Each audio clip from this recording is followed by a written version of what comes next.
হাসান বিন সাবিত বলতেছে, ইয়া রাসূলুল্লাহ, এই চোখ কখনো আপনার মতো সৌন্দর্য দেখে নাই। আমার মনে হয় কোন মা এই দুনিয়াতে এমন সন্তান আপনার মতো পয়দা করে নাই। সুবহানাল্লাহ। খুলিকতা মুবাররা মিন কুল্লি আইবিন। ইয়া রাসূলুল্লাহ, আপনাকে যখন আল্লাহ বানিয়েছেন, আপনাকে সাজিয়েছেন, কোন ত্রুটি কোন ডিফেক্ট রাখে নাই। কান্নাকা কাত খুলিকতা কামা তাশাউ।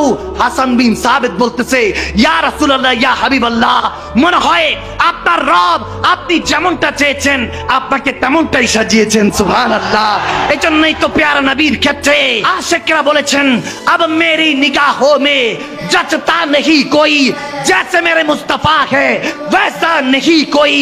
कमली तेरी परचम बनी, आदत तेरी मौसम बनी, अंदर के जख्मों के लिए तलवार भी मरहम बनी।